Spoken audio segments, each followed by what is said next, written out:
এই মাদ্রাসাকে পুনর্জীবিত করার জন্য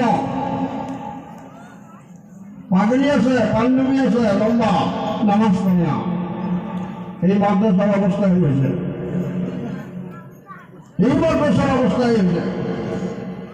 এই জন্য এই মাদ্রাসাকে জিন্দা কর।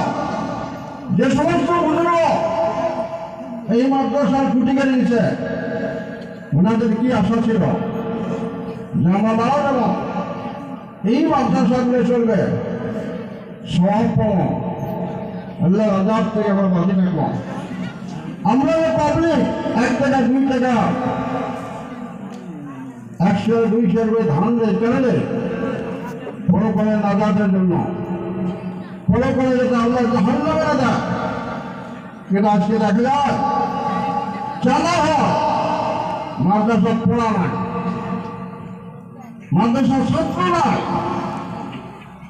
মানে আপনাদের কাছে অনুরোধ করলাম, আমরা সিনিয়র মানুষ হিসেবে, সিনিয়র আলেম হিসেবে, মুরব্বী হিসেবে এই জায়গা পার্শ্ববর্তী মাদ্রাসা রাহুল মেহরবানি আছে, পার্শ্ববর্তী মেহরবানি সরকারি আছে,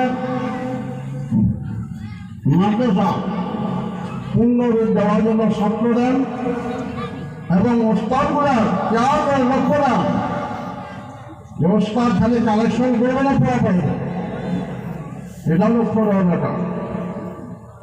আমরা স্বার্থ দেওয়ার জন্য রাজ দিয়েছি, স্বার্থ দেব মাদ্রাসার পূর্ণ পর্যায়ে উন্নতি আমলগুলো রাখবে। কথাটা অনেকের ভালো লাগবে, অনেকগুলো বেড়া লাগবে।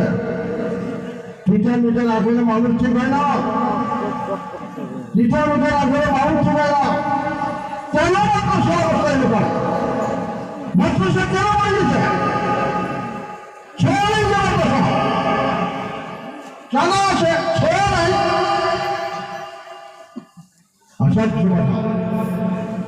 এটা পাবলিকের